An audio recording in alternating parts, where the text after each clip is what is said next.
औरत फैमिली किसी को नहीं छोड़ा गया, जिसको भी देखा सबको मारने का काम किया है। ये चंद्रशेखर रावण वाकई में ये रावण है, इसका संहार होना चाहिए।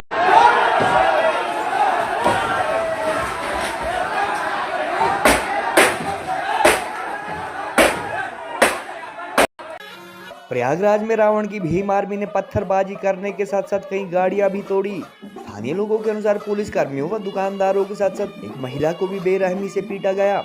नगीना के सांसद चंद्रशेखर रावण ने दलित परिवारों से न मिलने देने पर दी लखनऊ जाम करने की चेतावनी।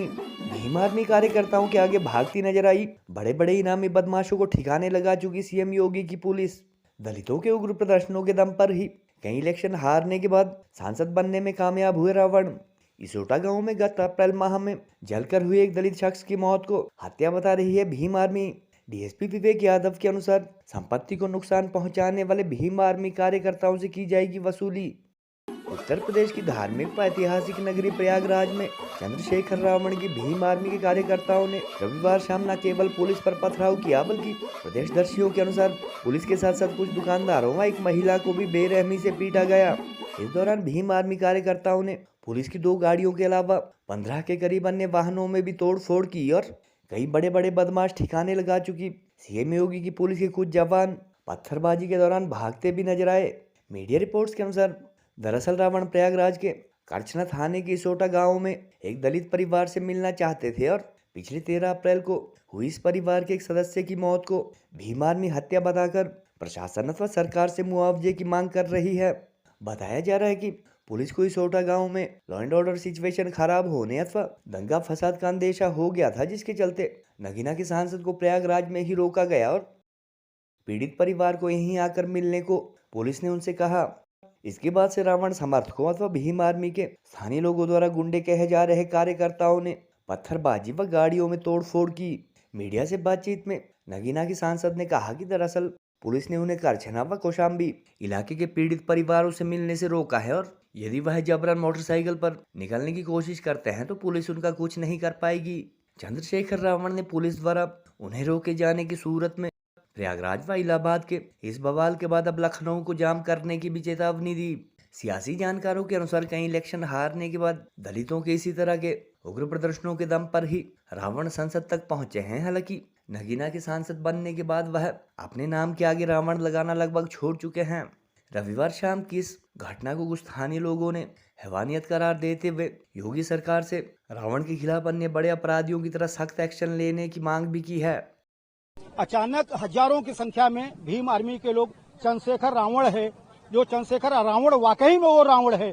इस तरह से रावण ने भी अत्याचार नहीं किया होगा जिस तरह से चंद्रशेखर रावण के आर्मी ने किया है। यहाँ पे छोटे छोटे बच्चों को एक फैमिली लेके जा रहा था, एक सज्जन, उसके औरत को इतनी बेरहमी से मारा है, उसका कपड़ा उतर गया था फिर भी उसको बेरहमी से मारा गया।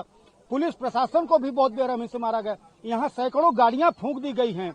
जैसे भी आप देखते होंगे, छोटे छोटे बच्चों और बीवी लेके जा रहे थे। औरत फैमिली किसी को नहीं छोड़ा गया, जिसको भी देखा सबको मारने का काम किया है। ये चंद्रशेखर रावण वाकई में ये रावण है, इसका संहार होना चाहिए, इसका संहार होना चाहिए। ये इसोटा गांव में कुछ दिनों पहले घटना हुई थी, जिसके बारे में आप लोगों को जानकारी थी। कोई एक दलित लड़का है, उसको जला के मार दिया गया कि आत्महत्या किया गया, उसके बारे में मैं नहीं जानता हूं। लेकिन उसी को देखने के लिए चंद्रशेखर रावण अपनी आर्मी को लेके आता है और यहाँ पे आकर के मतलब तांडव एकदम प्रकार से, मतलब न औरतों को न बच्चों को किसी को नहीं बख्शा। मैं मांग कर रहा हूँ कि उस चंद्रशेखर रावण को कड़ी से कड़ी सजा मिले कि दोबारा इस तरह से घटना करने के लिए वो 100 बार सोचे। एक पक्ष कह रहा है कि हम पीड़ित हैं, दूसरा पक्ष कह रहा है कि हम पीड़ित हैं। ब्राह्मण समाज के लोग कह रहे हैं हम पीड़ित हैं। अब ये पता जाके लगेगा मौके पे कि कौन पीड़ित है। इसलिए मैं उन परिवार से मिलने के लिए पाल समाज के आया था, लेकिन पुलिस ने मुझे यहाँ रोक लिया और मुझसे कहा कि अभी लॉ एंड ऑर्डर की सिचुएशन अच्छी नहीं है, आप कुछ देर इंतजार कर लें, उसके बाद हम आपको जाने की इजाजत दे देंगे। मैं यहाँ इंतजार कर रहा हूँ पिछले 2.5 घंटे से। अर्चना में जो अन्याय हुआ कि एक शेड्यूल कास्ट के व्यक्ति को जला के मार दिया, उस परिवार को न्याय मिले, उस परिवार के साथ जो डर भय का माहौल खत्म हो, उसके लिए मैं यहाँ हूँ। लेकिन अभी तक पुलिस ने कोई ठोस जवाब दिया। मैं कुछ देर और इंतजार करूंगा। अगर पुलिस ने जो वादा किया है कि हम आपको जाने देंगे या परिवार से मिलाएंगे, अगर पुलिस पे खरी उतरती तो फिर मैं कूच करूंगा, कौशाम्बी भी जाऊंगा और करछना थाने वाले परिवार से जाकर उनसे मिलूंगा, उनकी न्याय की लड़ाई को मजबूत करूंगा। वरना मैं लड़के भी जा सकता हूँ, मोटरसाइकिल पे बैठ के भी जा सकता हूँ, पुलिस जानती है जब मैं जाने पाऊंगा चला जाऊंगा, लेकिन मैं संवैधानिक विचार को मानता हूँ, संविधान को मानता हूँ, इसलिए पुलिस से बात कर रहा हूँ कि भाई हमें जाने दिया जाए या उस परिवार को हमसे मिला दे। अगर कुछ कदम उठाया जाए तो फिर अभी तो इलाहाबाद में आप संदर्भ देख रहे हैं, फिर आप लखनऊ में देखना विधानसभा का घेराव होगा, मुख्यमंत्री आवास का घेराव होगा, इतने बड़े पैमाने पे होगा कि पूरे प्रदेश से ट्रेन में लोग आएंगे और लखनऊ का चक्का चक्का जाम करेंगे।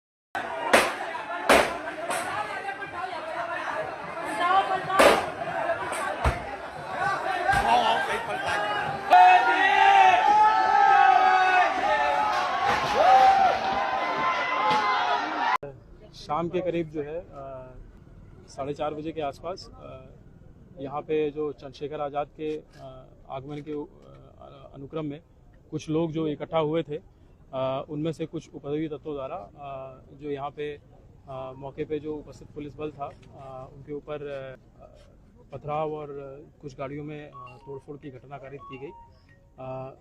बहुत ही अल्प समय में जो पुलिस बल था और उसके साथ साथ जो यहाँ के आसपास के जो जनसामान्य के लोग थे उनके सहयोग से इस पूरे उपद्रव को शांत कराया गया।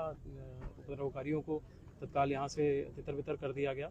फोटोज़, वीडियोज़, सीसीटीवी इत्यादि के माध्यम से इन सभी की पहचान करा करके बहुत ही कठोर धाराओं में मुकदमा पंजीकृत कराया जा रहा है। कई सारे लोग इसमें अभी तक पकड़े भी जा चुके हैं और इसके साथ साथ इन सभी के विरुद्ध में गैंगस्टर एक्ट के अंतर्गत कार्रवाई की जाएगी, NSA के अंतर्गत कार्रवाई की जाएगी और जो भी सरकारी संपत्ति की क्षति हुई है वो भी इनसे वसूलने का कार्य किया जाएगा। सर मौके पर है सारी चीज़ें? हाँ, मौके पे स्थिति बिल्कुल सामान्य है। आप देख सकते हैं कि यहाँ पे जनसामान्य के लोग भी अपना जो डेली रूटीन का कार्य है वो संपादित कर रहे हैं।